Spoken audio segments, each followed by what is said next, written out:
जय मंगल। आप सभी का स्वागत है आपके अपने YouTube channel extra knowledge in Hindi में। मैं आज आप लोगों के लिए बहुत ही इंपॉर्टेंट वीडियो लेके आया हूं। जी हाँ, आज का जो मेरा वीडियो है एसएसबी की कई भर्तियां आप लोग की निकल के आई हुई हैं। जी हाँ, ऑनलाइन अप्लाई आप लोग के चल रहे हैं, फिर चाहे वो आप लोग की एसएसबी में कांस्टेबल ट्रेड्समैन की वैकेंसी हो, हेड कांस्टेबल की वैकेंसी हो, एसआई एएसआई और पैरामेडिकल स्टाफ में कांस्टेबल हेड कांस्टेबल की वैकेंसी।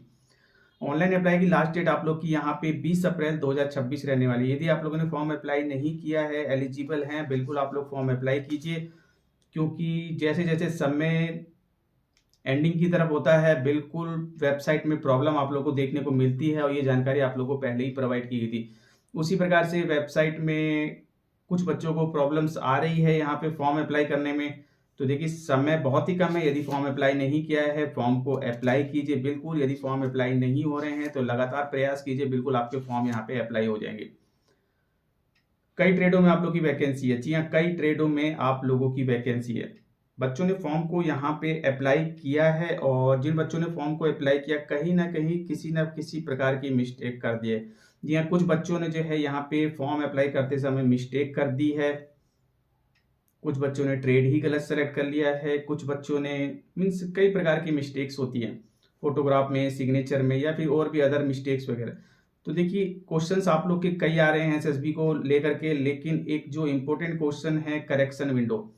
सर, करेक्शन विंडो कब ओपन होगा? हम फॉर्म में करेक्शन करना चाहते हैं, मेरे फॉर्म में ये प्रॉब्लम्स हो गई है, करेक्शन विंडो कब होगा और मैं कब इसमें करेक्शन कर सकूंगा? देखिए, सबसे पहले तो मैं आप लोगों को क्लियर कर दूं, करेक्शन विंडो जैसा कि आप लोगों ने देखा होगा, एसएससी जीडी की वैकेंसी निकल के आती है। जी हाँ, एसएससी जीडी का जो बच्चे जीडी वगैरह का फॉर्म अप्लाई करते हैं, तो बिल्कुल एसएससी के द्वारा फॉर्म अप्लाई के बाद करेक्शन विंडो ओपन किया जाता है, कुछ समय दिया जाता है आपको करेक्शन के लिए। बिल्कुल आप लोग करेक्शन कर सकेंगे। लेकिन यदि आप लोगों ने फॉर्म अप्लाई किया है SSB constable tradesman head constable, SI ASI, paramedical constable head constable के लिए, तो देखिए, एसएसबी के द्वारा किसी भी प्रकार का कोई करेक्शन विंडो आप लोगों को नहीं दिया जाता। जी हाँ, ये एक बहुत ही इंपॉर्टेंट न्यूज़ है आप लोगों के लिए।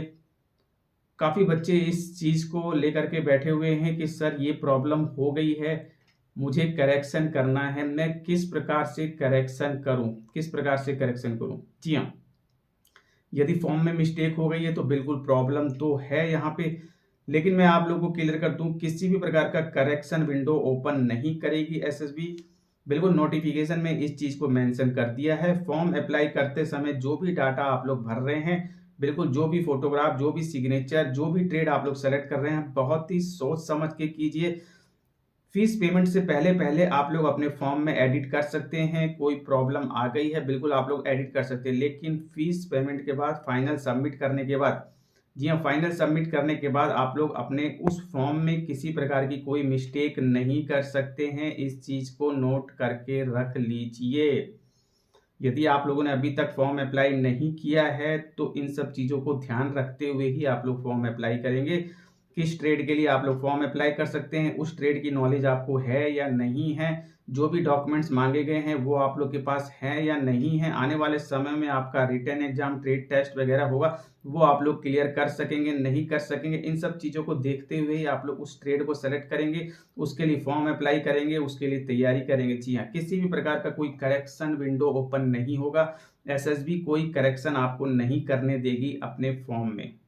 इस चीज़ का आप लोग ध्यान रखिए। जी हाँ, बहुत से बच्चे ऐसा कह रहे हैं कि सर, मैंने ट्रेड गलत सेलेक्ट कर ली। क्या ऐसा हो सकता है? यदि आपको नॉलेज कारपेंटर की है तो आप टेलर के लिए फॉर्म अप्लाई कर रहे हैं, क्या ये पॉसिबल है? 2 साल का एक्सपीरियंस आप लोगों से मांगा गया है, ट्रेड टेस्ट आप लोग का होने वाला है, तो क्या ऐसा हो सकता है कि आप ट्रेड ही अपनी गलत सेलेक्ट कर लें? यदि ऐसा है तो मैं आप लोगों से यही कहूंगा कि आप अपने कैरियर के प्रति बिल्कुल भी सीरियस नहीं है। जी हाँ, बिल्कुल भी सीरियस नहीं है। जब फॉर्म आपको टेलर का भरना है, फॉर्म आप भर रहे हैं, कारपेंटर का ट्रेड सेलेक्ट कर रहे हैं, तो फिर आप कैसे सीरियस है? आप सीरियस ही नहीं है, क्योंकि आपको पता होना चाहिए रिटन एग्जाम होगा, रिटन के बाद ट्रेड होता है, ट्रेड में आप लोग का जो ट्रेड टेस्ट लिया जाता है, यदि कारपेंटर के लिए भरा है तो कारपेंटर का वर्क आना चाहिए, टेलर के लिए भरा है तो टेलर का वर्क आना चाहिए। ऐसा तो नहीं कि चेयर और टेबल बनाने वाला बंदा कपड़े की सिलाई शुरू कर दे। तो तो ऐसा नहीं होना चाहिए, ठीक है। ऐसी बड़ी बड़ी मिस्टेक आप लोग मत कीजिए, ठीक है। किसी प्रकार का कोई करेक्शन नहीं होगा। और इसके अलावा बच्चों ने यदि नाम, फादर नेम वगैरह में मिस्टेक कर दी है, देखिए ये भी एक बहुत बड़ी मिस्टेक होती है।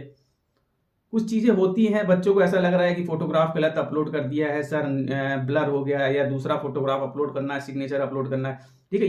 ये एक प्रॉब्लम हो सकती है, ठीक है। आपने जो चीज़ अपलोड करी, आपको लग रहा है ये ब्लर है, मुझे और अच्छा अपलोड करना था, या सिग्नेचर और मैं क्लियरिटी के साथ अपलोड कर सकता, तो ये चीज़ें देखिए प्रॉब्लम होती है। इसे मैं मानता हूँ कि हाँ, आप लोग जो है सीरियसली किसी चीज़ को ले रखे, लेकिन ट्रेड आपने गलत सेलेक्ट कर दी, नाम, फादर नेम गलत आप लोग लिख रहे हैं, तो ये बहुत ही गलत है। तो यदि फॉर्म अप्लाई नहीं किया है तो बहुत ही सोच समझ के आप लोग फॉर्म अप्लाई कीजिए। मैं आप लोगों को क्लियर कर दूं, जी हाँ, फिर चाहे आप लोग ट्रेड्समैन के लिए भर रहे हो, हेड कांस्टेबल, एसआई, एएसआई, सभी के लिए। और फॉर्म अप्लाई करने से पहले आप लोग अपने ट्रेड के बारे में पूरी नॉलेज ले लीजिए, उस ट्रेड की क्या क्वालिफिकेशन है, क्या सर्टिफिकेट मांगा है, क्या एक्सपीरियंस मांगा गया है, ये सारी चीजें होनी चाहिए। सिर्फ फॉर्म भरने मात्र से सिलेक्शन नहीं होता है आप लोग का। जी हाँ, फॉर्म भरने के बाद आपका फिजिकल के बाद रिटर्न तक कोई प्रॉब्लम नहीं, लेकिन उसके बाद आपका ट्रेड टेस्ट होता है। जब जिस ट्रेड के लिए फॉर्म अप्लाई किया वो ट्रेड ही आपको नहीं आती तो आप ट्रेड में बाहर हो जाएंगे। इसके बाद मेडिकल होता है, मेडिकल के बाद डॉक्यूमेंट जो आपके डॉक्यूमेंट वेरिफिकेशन सबमिट होते हैं। डॉक्यूमेंट वेरिफिकेशन आपके डॉक्यूमेंट होने चाहिए। आपसे मांगा गया है आईटीआई, आपके पास आईटीआई नहीं है, डिप्लोमा मांगा गया है, डिप्लोमा नहीं है, तो फिर क्या फायदा, आपने इतनी मेहनत करी, इतनी दूर तक सफर तय किया और उसके बाद आप लोग बाहर निकल गए। तो इन सब चीज़ों को देखते हुए अपने कैरियर के प्रति बिल्कुल सीरियस होते हुए फॉर्म को अप्लाई कीजिए, किसी प्रकार की मिस्टेक मत कीजिए। एसएसबी कोई करेक्शन विंडो ओपन नहीं करेगा। लेकिन यदि आप लोगों ने फॉर्म में मिस्टेक कर दी है, भारी मिस्टेक है, करेक्शन करना चाहते हैं, तो देखिए ऑप्शन तो आपके पास कुछ है नहीं। और दोबारा आप लोग, मैं आप लोगों से दोबारा आप लोग उसी मोबाइल नंबर और ईमेल आईडी का उपयोग करते हुए रजिस्ट्रेशन करते हैं। देखिए constable, head constable, SI, ASI सभी के लिए एक एक अलग अलग फॉर्म अप्लाई कर सकते हैं, लेकिन ट्रेड्समैन में ही आपको लग रहा है कि मैंने मिस्टेक कर दी और ट्रेडमैन में ही दोबारा फॉर्म अप्लाई करना चाहते हैं, तो ये पॉसिबल नहीं है। पॉसिबल तभी हो सकता है, जी हाँ, एक चांस आप लोग ले सकते हैं। आप लोग जो है न्यू मोबाइल नंबर और न्यू ईमेल आईडी का यूज करते हुए आप लोग दोबारा से फॉर्म अप्लाई कर सकते हैं।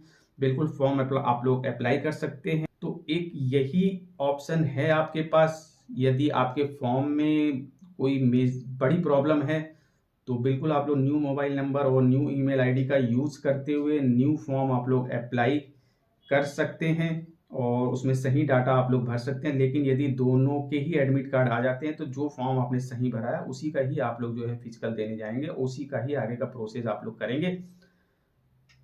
यही एक रिस्की ऑप्शन है, बल्कि इसके अलावा कोई करेक्शन विंडो विभाग आप लोग को ओपन नहीं करेगा। तो जो भी जानकारी थी वो मैंने आप लोग के साथ क्लियर कर दी है। जी हाँ, क्या होगा, क्या कर सकते हैं, यदि कोई प्रॉब्लम है वीडियो कमेंट बॉक्स में कमेंट करके मुझसे पूछिए, मैं आप लोगों को जानकारी दूंगा। बट अभी मैं आप लोगों से विदा लेना चाहूंगा। जहाँ पे लिखूंगा यदि चैनल पर सब्सक्राइब, वीडियो को लाइक कीजिए, बेल आइकन में बटन को जरूर दबाएं ताकि इसी प्रकार के इंपॉर्टेंट इन्फॉर्मेटिव आप लोग। Thank you.